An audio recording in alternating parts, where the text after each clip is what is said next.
I have a feeling this is going to be the best episode we've done yet. Welcome back to the Behind the Food podcast, everybody. Today I have Sarah and Marla with me.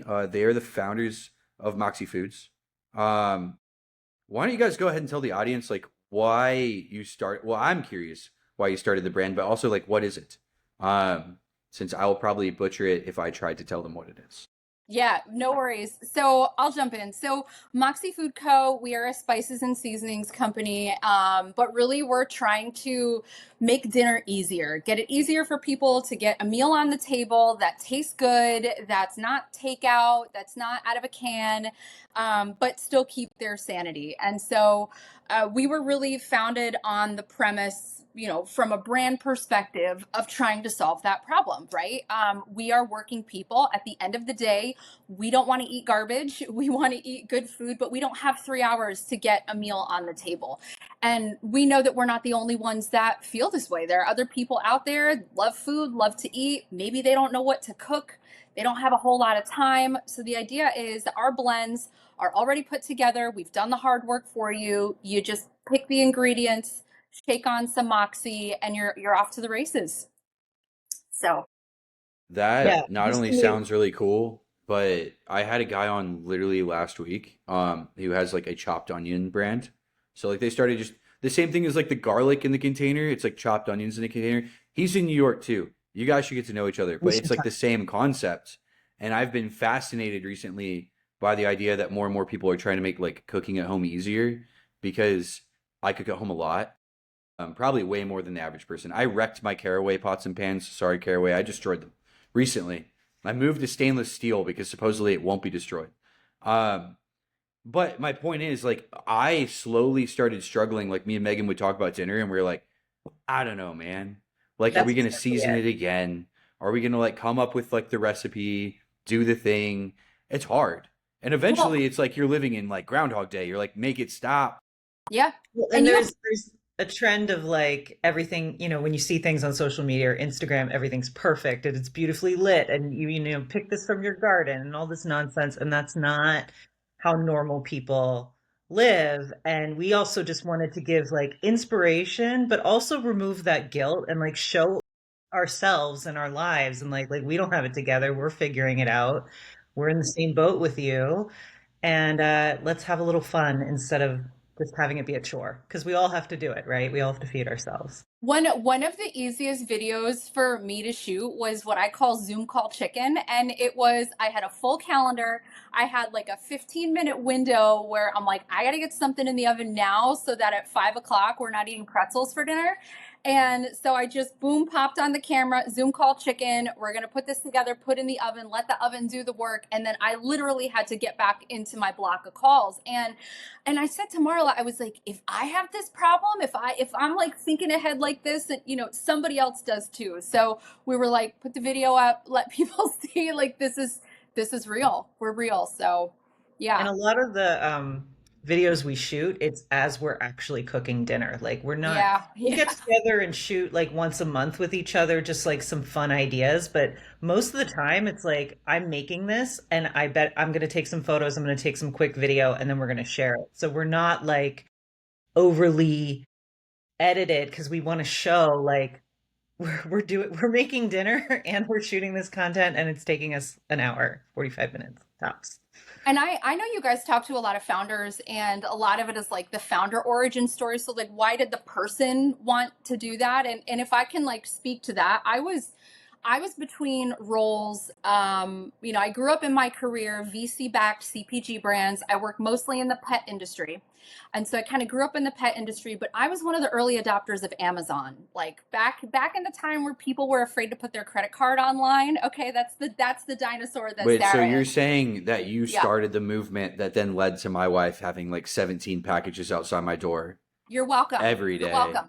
Yeah. Every day. I don't know Every where day. they are. I every day I will come home and I'm Yep. like, what is this?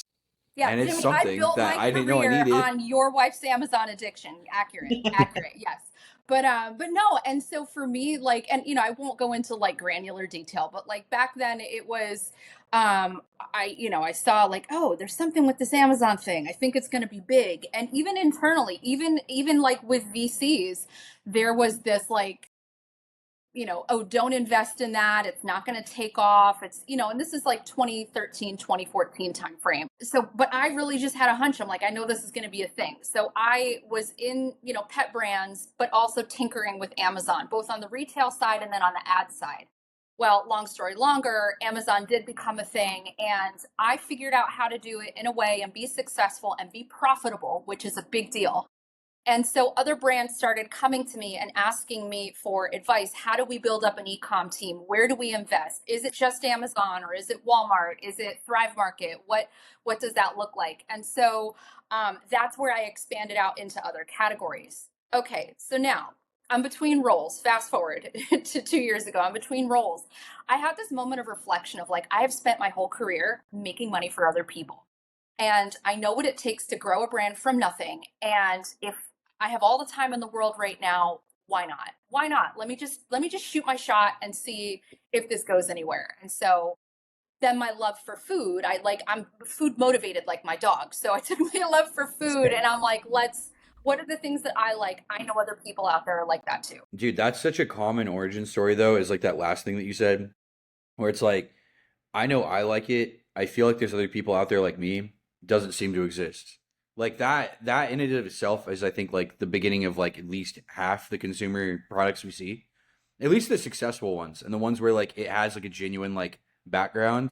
Like when Megan started No Baked and we were like doing that back in 2017, that was her entire thesis. There's no business plan. There's no like anything other than at 23 years old, she was like, I think there's other girls like me that like to eat cookie dough out of like the container. Yeah. I will make cookie dough for people to eat out of the container. And it's like, that's so simple, yet so many products are overthought where it's like, well, our origin story is we saw that like this market, like this category was doing really well. And we decided we would innovate with a new ingredient and this like bar or some bullshit. And it's like, as much as I respect that, it's different than being like, I have a feeling that there's other human beings like me who want this human product. And then that like organically becomes something cool. So Marla, how did you get involved? Well, I met Sarah earlier this year. I've been my background's creative, so I've been a creative director in the beauty industry for like 15 years. And I met Sarah and we were talking, and she was showing me her brand Moxie. And what I loved so much about it is it was fun. It was like colorful.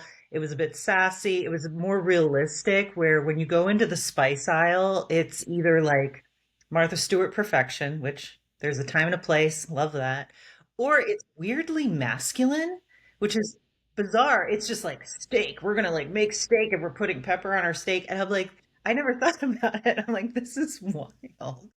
And there wasn't really like, this idea of like, let's just make dinner easy instead of let's make dinner perfect. And when I started trying the products, I tell Sarah all the time, I use them like paints. They're on my kitchen counter, and I just like pick them up and put them into everything and see like, what can I make with it, or what could I try, or what weird thing can I put this on? And it became more fun. And I felt like I was looking forward to trying different things, even if it was simple, even if it was just like, okay, I'm making sauteed chicken and broccoli and some rice. Like, you can, if you're using different spices, it kind of transforms the flavor. So I really loved like coming on and working on the creative and marketing side of like, well, how can we bring that more to our audience, of like why we created the brand in the first place? And this idea of like, we all get in that rut with dinner where we're just like, ugh, we have to do this again and we have no ideas, and kind of letting go of the guilt behind it, but also the idea that like we all deserve good food. Everyone does. And you don't have to settle. And Marla and I complement each other so well in that sense, because she has such a creative background. I have like the business econ background. So it's just so nice to have a business and creative partner that, where we don't overlap too much. And so it's really worked. It's really worked in how, we present ourselves to the world, which is an ever evolving and learning process, right? And Marla comes at it from one way, I come at it from another way. And it's just been a really fun part of our collaboration process. Yeah. That's really cool. And a question I had about this. So you're creating these spice blends, people, to make it easier for them to make dinner at night. I'm guessing the creative or the content is a big piece of it because you're trying to essentially show them, hey, this is how you use our product to make dinner easier, right? So it's not just about like the product in the container, but it's also like the Right. inspiration behind what's for dinner tonight. So how does that work, the content strategy for this? So, you're exactly right because we want to show people like how it's being used, but also how it's being used in real life. Like I said, when we're shooting a video, it's typically like I'm actually making dinner. Like it's 5 p.m. and I'm like, I have a plan in my head of obviously what I'm making, but we want to show people that it is simple to use and you don't have to be intimidated because we noticed as we're talking to some of our customers, a lot of them are like, well, how do I use this? And I feel like for Sarah and I, we love to cook and we always have, and like we come from families that are big food families, and some people don't. And I think it's really intimidating where they're like, well, what is this new thing and how do I use it? And I'm going to mess it up. And I'm like, yeah, you might mess it up. And that's fine. So when we're shooting content, I try to keep that in mind of like what's going to be quick, that's more inspirational, like and what techniques can we show people that they can repeat. So Sarah, for Thanksgiving, Sarah and I shot a video together where we were like, hey, you can use one bottle of Moxie 3 different ways and make 3 Thanksgiving sides that you can bring with you to whatever party or potluck that you're a part of, and it's easy. And maybe in reality, unedited with multiple takes, maybe it took us like a couple hours to shoot, which is not that long, given that we were shooting 3 separate dishes. But when we edited it, we were editing it down to a minute and a half. So you can watch this video, kind of get the gist.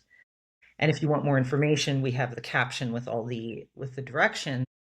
Um, also thinking about like what kind of content do we want to watch and absorb. So like Sarah said, there's someone out there like me that probably wants to see more, realistic content of like this is actually, a real life dinner, but also bringing the personality of like you can make it fun. It doesn't have to be a drudgery. It doesn't have to be boring. And look, if today it's just getting dinner on the table and tomorrow you want to be super inspired and have a day-long cooking project, great. Like we're here for you. I feel like everyone goes through phases like that too, where it'll be like, I want to be like a chef, and then other days where you're like, I want to eat a piece of bread. Like I don't want to do this right now.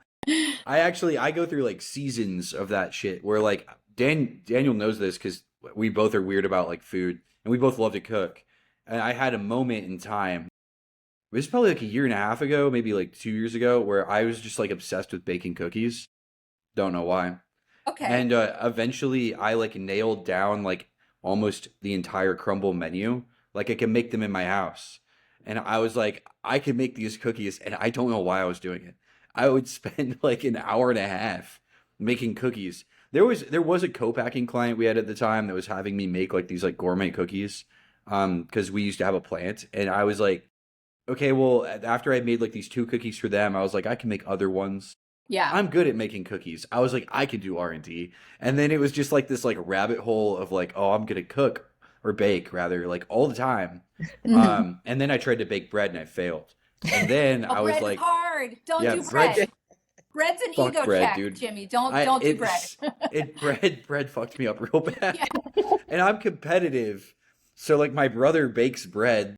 He like makes my brother makes sourdough bread and he kicks ass. And he's my younger brother. And I'm like, why are you Right. so good at this? And That's why do it. I suck? Jimmy, And so we it's can't we yeah, can't have your brother be better than you. We're gonna do a sweet roll dough. We're gonna make cinnamon yeah, buns from scratch. F is sourdough. First of all, sourdough, no. Why is this a thing? I don't like sourdough. All right. right? Yeasted sweet roll. We're making cinnamon rolls. I'm flying out to Montana for 2 reasons. Number one, we're gonna do this. Sweet.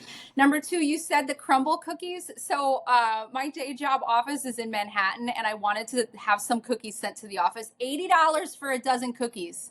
Yeah, I know, right? It would be cheaper for me to fly to your house because you can do them better. Get Probably. your cookies, bring them Yeah. back to the office, and I'd still have money left over. Yeah, you could just hop on a plane, fly to Bozeman, fly all the way back. Insane, Cookies. insane.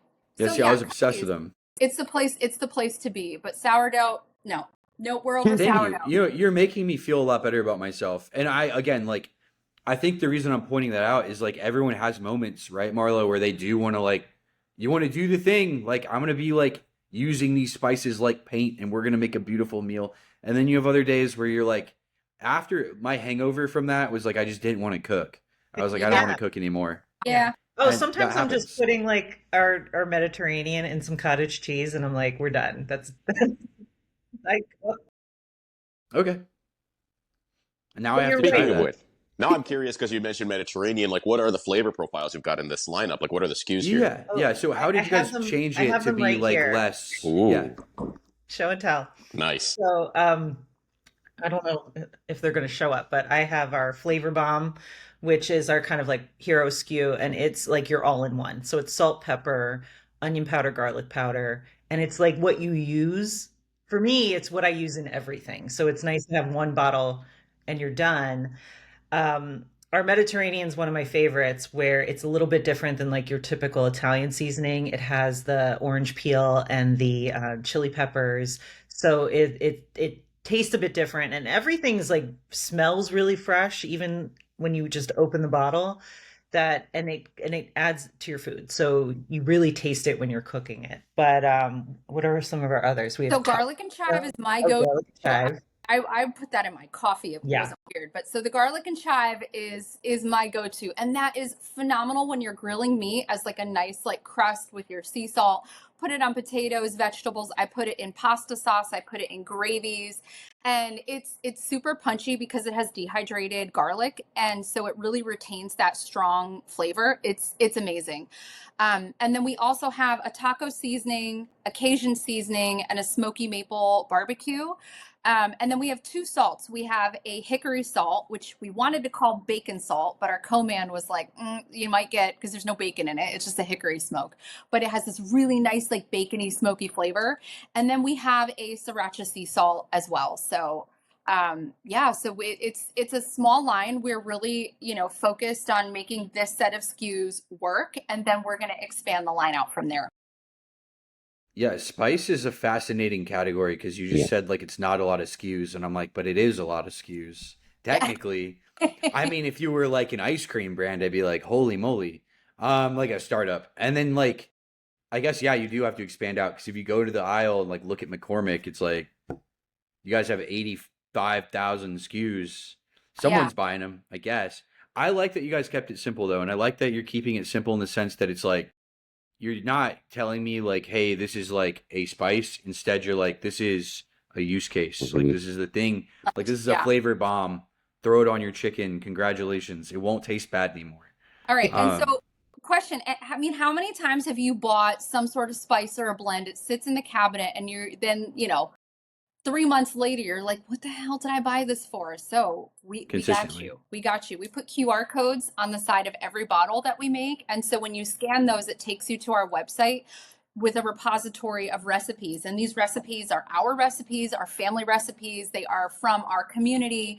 And that will also give you the inspiration when you're having that moment of like, what do I do with this? And also, what do I make for dinner when you run out of ideas? So it's kind of a twofold value prop. And so we put a lot of emphasis on the quality of the product. I mean, what's in the jar is really, really good and fresh. But then how you use it, that's important to us as well. And we know, because we're marketers, we know that it will drive up consumption. If we continually inspire you and teach you how to use the product, you're going to use it more often.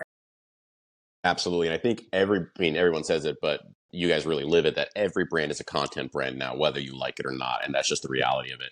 I mean, people are often buying the content more than they're buying the actual product on the shelf. And that's what's mind blowing. I think a lot of founders haven't caught up to that reality yet. It's like they're spending as much investment emotionally in the content that you're creating about the product than they are dollars in the store or off of Amazon when they actually buy the product itself. So I think you guys are really doing a really cool way of like integrating that to where it's like very seamless from the product all the way to like the social feed or the website or whatever that content place is. Yeah, and honestly, that's why we decided to start testing on TikTok Shop, because we looked at like what are our discovery channels, what are our loyalty channels. TikTok is a discovery channel. And so candidly, we have no idea what we're doing. We're just trying. We're trying. And I think for a lot of other founders, like, hey, secret sauce, nobody knows what they're doing. And we're all trying to figure it out as we're growing our brands, as we're bootstrapping our brands. So for us, we launched TikTok Shop and launched on TikTok as a way to connect the dots between that inspiration and impulse and transaction. Yeah, absolutely. Have you guys tested the live social shop aspect yet? I'm always curious about that. Not yet, but it's in our plan for next year. Very cool. Yep. Very cool. I'm Yeah, I've interested to seen try that some myself. really. Yeah, dude, I've seen some cool stuff with that. I feel like V tried it recently. Yeah, Just the Prime founder of Protein Space Bites. Time. Yeah. I mean, Prime Protein. They built their Prime Protein Bites. They built their whole brand on live social shop with Really? Protein Bites. Yeah, Yeah. it's a fascinating channel because it's like a lot of the times with a startup brand, it's like founder, like, here's my stuff, like, you want to buy my stuff. It's so weird because it's like you're slowly converting yourself into like a mini influencer. Yeah. But it is at the end of the day kind of where this is headed. Like, in my mind, it's like you kind of have to be, when we started No Baits in their like mid 2010s, I don't think founder led marketing was necessarily like the thing to do yet. And there was this weird shift that happened in the last decade where it's like now everyone wants to be like the Jake Carls or Well, like the yeah. like Look, or the Kendra Scott, for like lack of a better like example. Like the brand is her. Good Like she example. literally is the brand. it's very tricky though. It's very tricky. So, in any founder that is thinking about VC funding or eventually selling their brand, they have to be very careful of that, because Yeah. what's happened in the last 5 years in the VC world is that they don't want to invest in brands where it is founder fronted, because what Yeah. happens when they buy the brand and they absorb it and the founder's no longer the face of the brand. And so that's a very real thing, because in the mid 2010s, that was a thing. You look at, Marla and I work in beauty as well. Like, you look at Drunk Elephant, for example. Love that Yeah. brand, but Tiffany Masterson was very much out there. She was very much the face of the brand. When it was bought by Shiseido and that transaction happened, there was a very palpable change. And so now you see, that's one example, but a lot of VCs shy away from that. So Marla Dude, and I are trying to toe the line of, like, people want to know who they're buying from. They want to see us. We're real people, hi, we're fun, yeah. but we know that eventually we can't be the only face of the brand. The face of the brand has to be everybody in the community. So Yeah, and it kind of has to be like the product itself, right? Like it's like you Yeah. guys' it sure spice does. needs to like live and speak for Yeah. itself. Yeah. But that I'm is the biggest fascinated by shift. that Oh, sorry. Oh, it's all you, Marla. Oh, I was going to say that You're was my guest. that was the biggest shift we made this year with our social content, because before it was only product focused, but I think in the beginning, having that, getting to know you phase. And we did more of like showing ourselves cooking, showing our faces, talking to our community. And I think we saw like kind of a big jump in engagement and followers, people looking at the brand or considering the brand. And now I think we're in a good place where we can go back to kind of like talking more about the product itself. Like Sarah said, it's a balance, and it's like you're going to try some things and they're going to be great for like a month, and then the game changes and you have to pivot, and then you have to figure out what's going to work now. Dude, it is such a balancing act. And like going Yeah. back to something Sarah said, like nobody knows what they're doing. So like at the end of the day, this post may not have gone live on LinkedIn yet, but I did write a post and it scheduled it for some time. But there's this weird thing that happens where people assume that they like know the answers, but like nobody really does, because it's like just a constant changing thing every 3 months, 2 months, whatever. Like whatever strategy worked before will no longer work now. And so like as founders, your job is kind of just to experiment. Like everything that you guys are describing is like literally it's the job description. You have to be You know, very open to like failing and like trying random stuff. Yeah. such a good point you just brought up. And Marla and I are seasoned executives. We're C-suite executives. Like, we've grown up on the streets of growing brands, and we're, where we are. And everything that we learned applying it to this has been totally different. Yeah. We've grown brands from nothing. We've grown established brands. We've done all of the various things. And then we get here, half the shit we try doesn't work. And you know what? Our mindset, here's the mindset that really works for us though. We've got nothing to lose. The product is made, the brand is established. It's a damn good product. We have nothing to lose. And when you have that mindset as a founder, you're more open to testing different content types. Sure, let's try TikTok. Let's throw some videos out there. And I think when you're really bootstrapping and getting a brand up off the ground, that's the mindset you have to have. Fearless, I got nothing to lose, and let's give it a shot. And if Yeah. it fails, we fail forward. We're definitely not precious in that way No. of like, this has to be the tone of voice and all this, because it's like the whole brand, like the idea of cooking for yourself and like trying different flavors and trying different spices, like that's the whole thing. You're experimenting and you kind of don't know what you're doing, or you don't know what you like or what's going to work until you kind of surprise yourself. So I have a random question because I've just been thinking about this for the last like 10 minutes, well, maybe 5 minutes after Sarah was talking about it is hard to like sell your brand or whatever it is if you're like the face of the brand. Have you guys ever thought about how weird it is that like Blippi sold Blippi and then wasn't Blippi anymore? Do you guys know what I'm talking about? The No. kids show. so So there's like a children's YouTuber called Blippi, and he like oh, okay. built this gigantic brand around himself, like acting on camera and whatnot. I think about this with Miss Rachel too. She's still there, but like at some point you'd think like someone will buy this. They bought like some studio bought Blippi, and then they replaced Blippi with a different person. And now Blippi like goes and like lives on a yacht in like the Mediterranean or whatever it is.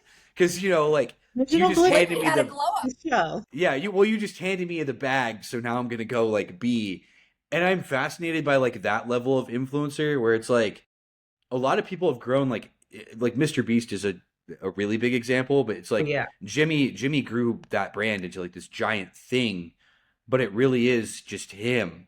And I'm just like, dude, do you ever get away from that? Like, I don't think you can exit. I think you're kind of locked in permanently.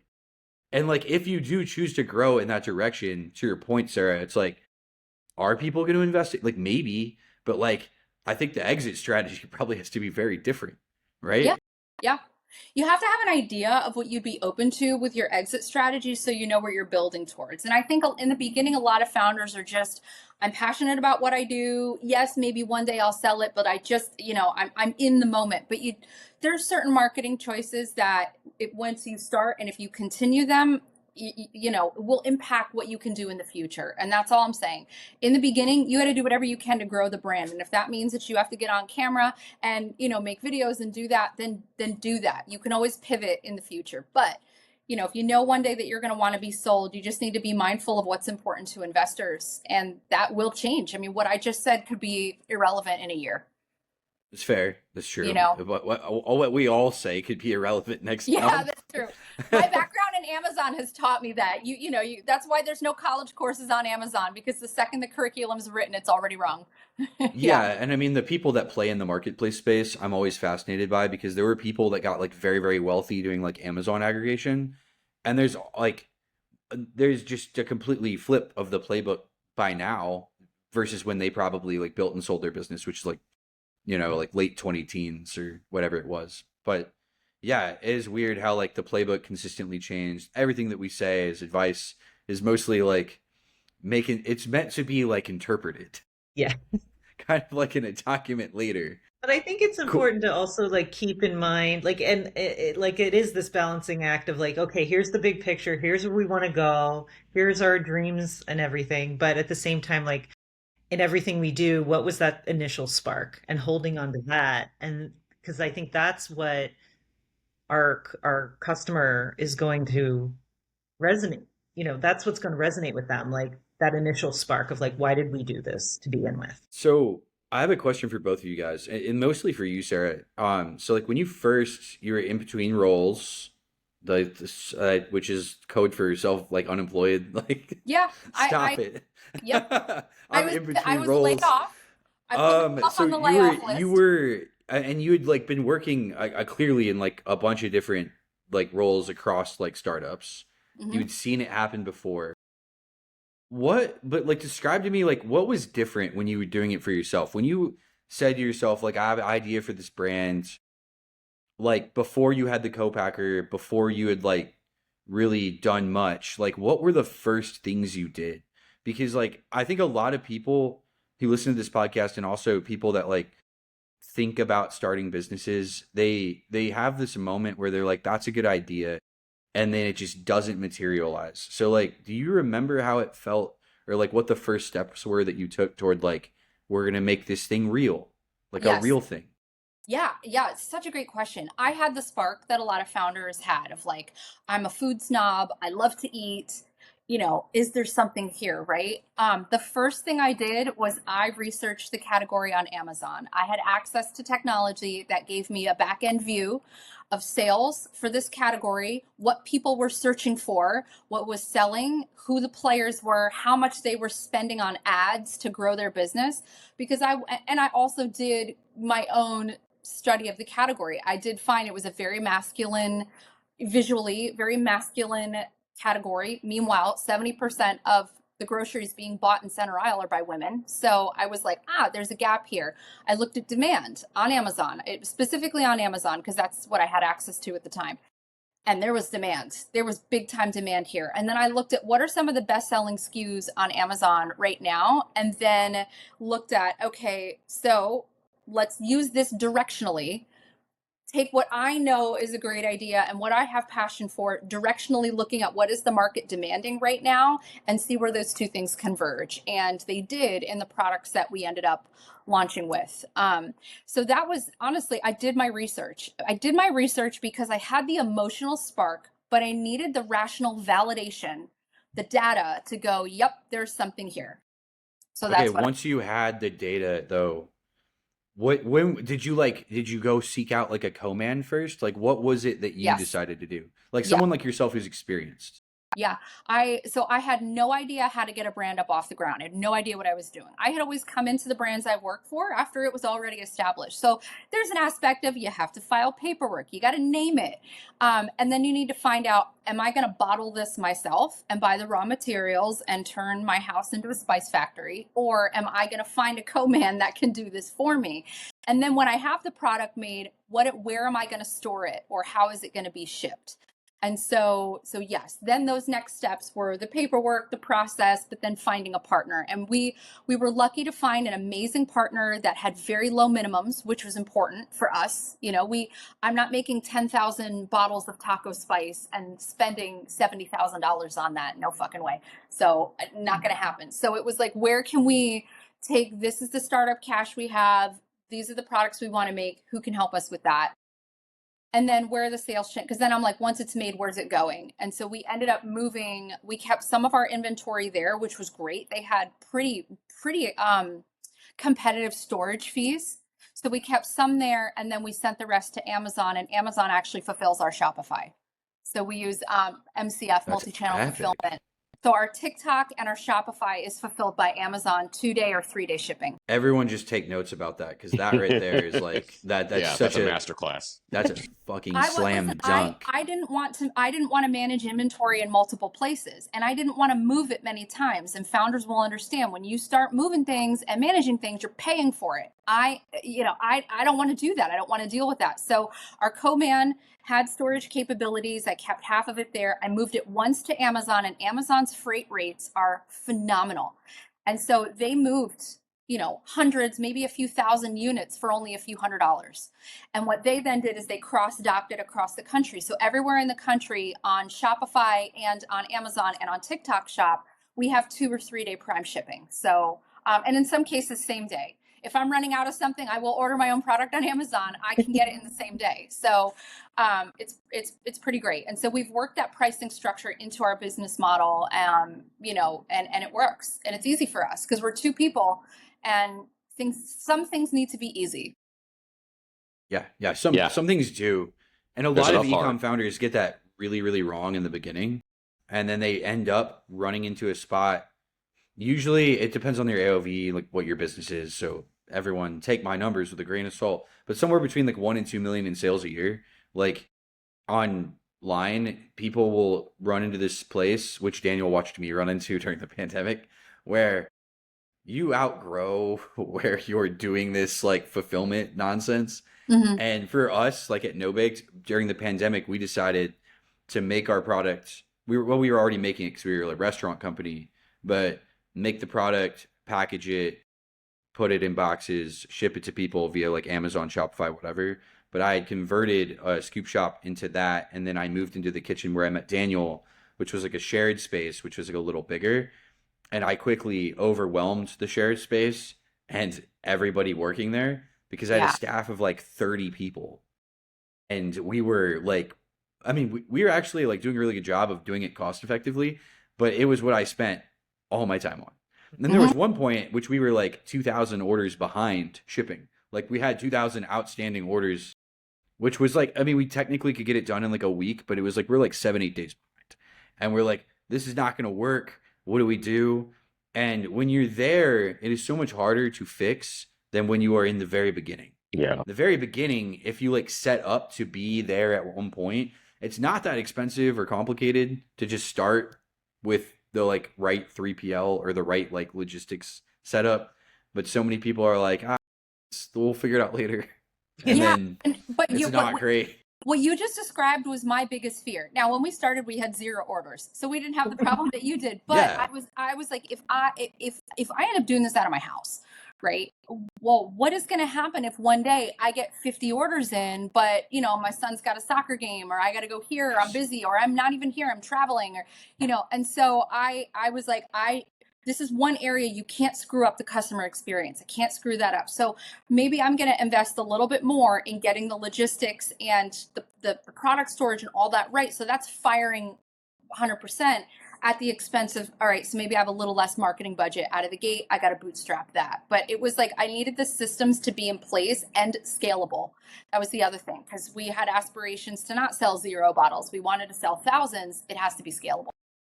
Well, and it's like Yeah. a measure twice, cut once situation because we're not under pressure to launch anything. Like it's the two of us. This is like Sarah said, this is like a passion spark that started the business. Like it's not like we're beholden to shareholders or anybody that's like you have to launch in Q1. Like we can launch whenever we want.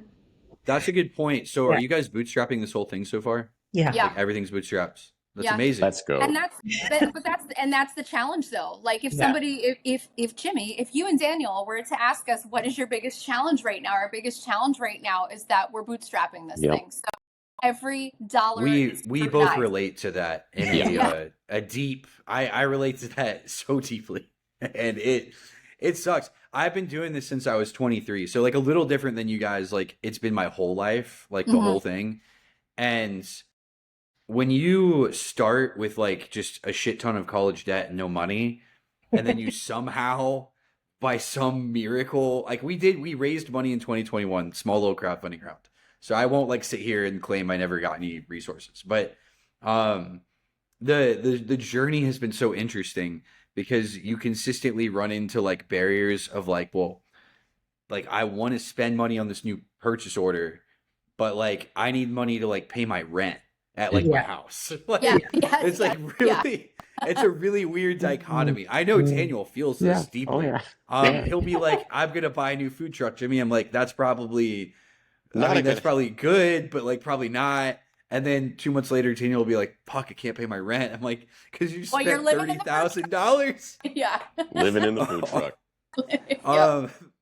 but like it is constantly a weird dichotomy where like you start to get very involved personally. At least I did over time, and then we tried to separate it, and then it's hard to separate mentally, emotionally, fucking spiritually. Yeah. Like Yeah. Yeah. you are living it. Yeah. So what's that experience been like, I guess? Because that's very different than what you guys, did before. If you're like working for other people, you know that like money's coming in regardless. I mean, not necessarily. I hate when people say that. I'm gonna take that back. You can get laid off, everyone. I have lots of friends that have been laid off. So like you're not safe, nobody's safe, but it is a little more stable. So like has that been an interesting roller coaster to like hop into? How do you separate it? That whole thing. I'm curious because you've experienced both. I have Yeah. not. Yeah, I've also like I was laid off last year as well and trying to figure out what I wanted to do next. And when I met Sarah, it was like the perfect moment because it was like a why not? Why not try it? And like Sarah, my whole career was working in for other brands and building their brands. And I didn't really have like a risk mindset. Like I wasn't because you get scared. I think a lot of it's based in fear where you're like, oh, I could go do this thing for myself, but what if this happens? And what if this happens? And oh my gosh. But where I was, I'm like, well, to me, the worst had happened, and now I was like, well, what if? Yep. What if it could be amazing? And I do still have, like, we both still have our other, like, our day jobs, but it's nice to have something that we can grow on our own time, and we don't have, like I said, that pressure of it has to be now, it has to be successful now. And you can apply all the skills that we've learned along the way into something that's for us. And the idea is, like, we're investing our time and our energy in this for the long term. So it's nice to have that, like, in the back of your head when you're having like a weird day job day and you're like, well, you know what? After this, I can just go edit some content and do something on the site, and I'm building something else. Yep. And a lot of what we do, a lot of our experience, even now, we bring it over to the brand. Yeah. So the things that we're seeing work over here, okay, let's try it over here. One of the things that we're really dipping our toe into is TikTok's affiliate program. Totally new to us. We've never done that before, but we know that this is something that works for other brands. And so, we're testing it for Moxie. So it's both. Moxie is an evergreen, always on. This is us. We're always checking the Amazon and the Shopify, making sure everything's firing, the social posts are going. But we have a lot of other things going on as well. And so it's just discipline. Discipline is really what makes sure that every day you're looking at the Moxie business and what we need to be doing, and checking things off that list. And that's really how we're able to balance everything out. I'm really interested in the whole TikTok affiliate thing because it kind of pushes the whole live social shop into other people's hands. You're kind of outsourcing it, right? And you don't have to develop that expertise yourself. So I'm very curious how that goes for you. Definitely, like, let us know, because I'm very, Yeah, very curious. Yeah. we will. I mean, we did our first push last month. And, for anyone who hasn't looked into this, you really should, because, you link your TikTok shop and your TikTok accounts. And if you have Shopify, it is very easy. I ended up going about it the hard way because I made a mistake, but you can literally link your Shopify through a free app to your TikTok, and any orders placed on TikTok will show up in your Shopify, and for us, then fulfilled by Amazon. So we have these three things behind the scenes that are now all connected together, Wow. and we don't touch it. And it's great. So what you do is you go into TikTok, and there's an affiliate center, and they give you something like 1,000 outreaches. And you can then go and, like, shop influencers. In the agency world, we call this seeding. So we look at who are we going to seed to. But the nice thing is that we can send them a custom message to either 50 at a time, where it's just one and 50 get the same message, or individual. Hey, we love your channel. I notice you talk a lot like this. We're Marla and Sarah. This is Moxie Food Co. We would love to partner together and develop a relationship. What they can then do is place a sample order through TikTok. This all happens in the platform. And then our Shopify and Amazon fulfills that sample order. And what we do, and so it costs us the product and the shipping. So that's the cost to us. And then through affiliate, there are two ways you can do it. One, a flat fee, or the other, a commission. We do a commission model. So if they sell any product from their video, they get whatever commission level we determine for that influencer. And so it's not scary. And for any founder that's listening to this or watching this and like, oh, that sounds interesting, just do it. Yeah. Just do it. It's only going to cost you the cost of the product and the fulfillment. You've got nothing to lose. Test it out. And as you test it out and you learn, then you develop your strategy. Yeah, I'm super stoked to see where it goes for you guys, because I see some brands really kicking it with that, and I'm curious to see, like, how extensible it is in CPG, especially in food, versus like things that are not perishable, which is kind of where it started, right? And then TikTok expanded into food. So yeah, I'm very interested to see where that goes. It's a discovery channel. You need your discovery channels when you're growing a brand, and TikTok and Instagram, these are discovery channels. So how do you activate on those channels to reach new audiences? And that's what we're going for. Nice. Yeah. So stay tuned. We'll let you know how it goes. Ask us in 6 months. Nice. Yeah, please do let us know, because I'm really interested in it. I think a lot of other founders are, like Daniel said, but also I'm fascinated by the idea of people like buying food online, because I think it becomes like more and more normalized, but it definitely becomes a much better experience when someone's doing what you guys are doing and they're using like fast shipping. So like I think the key at least in my head for a lot of people, is like the customer experience with food is so important, and it's so hard to like nail that down when it's like ground shipping from far away. And it's like so much easier when it's like you're going to get this and it's going to be sort of recent to the moment in time where you said I want to click buy. Because Yes. like that for me is like really, it's a weird thing. I've thought about it a lot over the years since we started doing D2C with No Baked, and then we like pulled back during the pandemic. There was always something that was like very top of mind for me. How strange is it that someone in like Washington bought our cookie dough and yet they won't see it for 4 days? And I was always like, that feels wrong. There was nothing I could do about it, but Yeah. it felt wrong. It felt weird. So I think, yeah, like nailing that customer experience paired with the discovery of it on like TikTok, paired with like it's gonna get to you and you're gonna use it, like that's cool. I love that. Well, we Yeah. had a situation a couple months ago where it's nice that we're like, we are the people managing the business. Like it's just the two of us right now. But we, like, to that point, we had an experience where we noticed an order was just like hanging in our Shopify. So you can see everyone's information. So I just reached out to the person. I'm like, hey, did you get your order? Or like, have you gotten any updates from us? And she said no. And we were able to like expedite it and get it to her like the next day. And we were like, we're also going to give you like a partial refund on the order because, you know, we just want to make sure you're happy. And we feel bad that this, like, it was like a glitch in Shopify that it like Something broke. something Yeah. broke, and you know, we could see right away and react.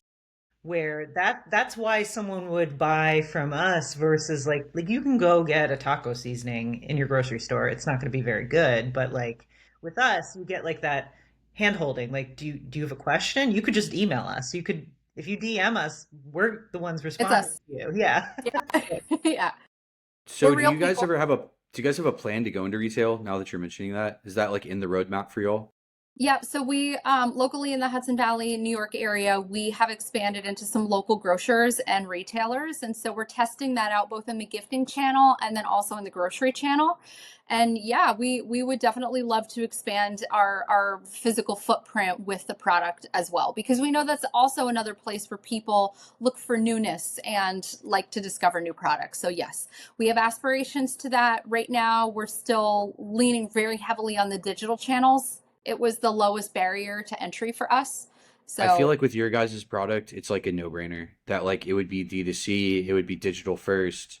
I mean, I'm pretty good friends with a lot of people that work over at Danos, which is like, you know, the yes, masculine of brand course. that you Yeah, like probably see. It's kind of one of the only startup brands in spices other than you guys. Like a lot, it's a very strangely, it's a very like chokehold category. Like there's one person that owns the whole damn aisle. And they were very much digital first, and like it's very similar story where it's like they're now in a lot of retailers. I think they're in about 20,000 doors, but the problem is that they still struggle to like make that channel work the same way that they make the digital channel work okay. because of the people that are there in the aisle attempting to make their life hard, because I imagine it's a very lucrative place to sell products. It is Um, expensive. So any CPG person will tell you you're paying slotting fees. So if you're Yep. going into yeah, a grocery store, Target, Walmart, you're paying 20 grand just to get that product on shelf. And it's hard enough to get the buyer to convince them to get on shelf. Then you pay the slotting fee, but then you got to sell through. And you have oh to yeah. sell through in center aisle, not sell through on end cap. And so that is a challenge. It's a challenge of how do we drive demand feet into the store to go buy our product on shelf, and how do we do that without relying on end caps? Because if your sell through isn't there, a year later you're done. They kill you. They need that Dude, slot to perform. yeah, and to your point, Sarah, it's like, yeah, 20 grand in slotting fees. Like, what would $20,000 in digital ads buy you? Yep. Exactly. And so now Exactly. you have to like think Exactly. that through as a founder and like Yeah. actually care. I had this Yep. conversation. We had the same conversation with Jason from New Primal. Like, Yep. he was like, if I was Mhm. starting a brand again today, he was like, I would lean so heavily on the digital stuff and think about retail so much later. It's like, because not just the slotting fees, but basically like the choice you have to make of like, I have $100,000. Resources. Where will I spend my $100,000? And it's just better spent in other places. At Even least like you said, What were you gonna say? It's a proof concept into like, do I have a good idea here? It's a lower barrier, lower risk thing. So anyone listening that is considering starting a brand, prove your concept, find something you're passionate about. Digital is a great sandbox to test your idea. You don't have to invest as much. It's lower risk, but you got to get some of the basics right to be successful. Yeah. You gotta like do the work and like actually like figure out like how you're gonna like scale the brand, and a lot of the times that means MVP. And Yeah. like a minimum viable product does not usually include, well, it depends on who you are. It's not usually include paying hundreds of thousands of dollars in slotting fees No. and attempting to like see if it'll work. That's why I hate I no shade to like VCs, and like everybody listening to this probably knows I started a venture studio. So I too am now part of the problem. But I think that brands shouldn't be going and raising like $1 million in like some kind of seed round and then proceeding to spend all of the money doing dumb things, which like one of the dumbest things is like, we're going to get into 5,000 doors like next year. And it's like, great, that's a lot. Like I've seen influencer brands. There's one specifically I saw recently. It's called Goat Fuel. It's like a new like energy drink. It's backed by like, I think like Deion Sanders or someone like some famous like football player, and it just kind of disappeared. Like it was in Publix and then it wasn't in Publix. And I was just like, I wonder how many stores it launched into and how much money they blew just figuring out like, hey, maybe we should have taken a different approach. Or maybe we should have built a brand first. Or maybe we should have like tried something else. And I just look at that and I'm like, man, the wasted resources, like the 5, 10, $15 million in burn or whatever it was, to just find out that like this ain't gonna work. Yeah, And they go you in can too do soon. that in a smaller way. It can be much tinier. Well, it's seductive to have someone like, oh, I'm going to give you all this money and we're going to make your dreams come true. Like, that's a hard thing to kind of say no to or just press pause on. But I feel like with Sarah and I, like, we're really building this to be bulletproof in the long run. Like, we don't want to just launch something and make a lot of money and go live on our yachts. I mean, that'd be nice, It's but well, it's also hard to do that, right? Like it's hard you to to do that. build, And it's like yeah, for something that's so personal to us, we want to make sure that it, no matter what happens with the brand, and we're in, like Sarah mentioned, like what if it gets bought out someday? We still want something that people love in the end of the day. We don't just yeah. want, you don't need more stuff, but we want something that you love and you use every day, and it's part of your life, really. To your point, Marla, like the to build a brand, like to build something that lasts, people don't think about this. Like I would ask everybody to really, really consider the idea that what brand do you know of that's like a nationwide, everybody knows it, it has love, like it has life and like some kind of like personality. Name a brand that's younger than 20 years old. Yeah. Right. It's very, very hard. Yeah. I haven't even been working as an adult for 20 years. I want people to consider how long 20 years actually is. It's a very long time. It will take you. I've looked at founders who are like 28. They started like last year. I'm like, so can you imagine yourself at 50 right now? Because that's about how long this might take. Because if you think about it, that's what you're committing to. You're not buying no like. I was thinking of the meme where they're like, this is a 10-year commitment and it's a puppy. Yeah. Yeah. but but seriously, it is like it's a commitment. If you want it to work, you kind of have to like organically grow it, and it is going to take some time, and we can't fast forward that. Like you could go viral, you can like grow a little faster, but I think really penetrating people's hearts and minds and like becoming a thing that people know and love just simply takes time. And like that investment of time can't be sped up by any amount of money. Casper proved that when they spent all their VC funds and then they got bought out by private equity for less money than they raised. Yep. This is the Yeah. story as old as time. WeWork did a really good job doing it really fast, and then it didn't work Well, out so well. no, and we're being so deliberate about that because a lot of founders will focus product only, and we are trying to product brand. The product is going to be what gets us in their grocery cart, right? But the brand is what's going to be sticky. If they can see themselves and relate to it or have a relationship with it, that's where the stickiness comes from. So the product is so important, but a lot of brands don't focus on what is the brand identity, what do we stand for? And so, we're really trying to balance that out as we are growing this very deliberately. All right, guys. Well, usually at the end, I ask people like, "What's next?" and like, "Where are you headed?" So I'm gonna ask you, "What's next?" and "Where are you headed?" Okay. And then I'll let you guys tell everyone where to find Moxie at. We're headed to that yacht, hopefully. Yeah, you're headed to the yacht, straight to the Mediterranean. Right to the, To the Mediterranean. you start with the bottle, and Yep. then you go there. Yeah. Yeah. You guys are activating my long COVID. Oh, there you go. Terrible. Again. We were talking too much. Jimmy wants attention. All right. So where is Moxie going? See, Moxie really wants to expand our audience. We found it. Oh, Jim, are you done? Are you done, Jimmy? You good? I'm done. Please stop making me laugh. Trying to build that out. That's our focus right now. Marla, Yeah. what would you say in a better way? Well, Where- I yeah, would where are just you say, headed? like that, showing up consistently in all our channels, whether it's you're shopping on our website or on Amazon or social media, and just becoming that kind of like trusted partner in your kitchen that people look forward to seeing.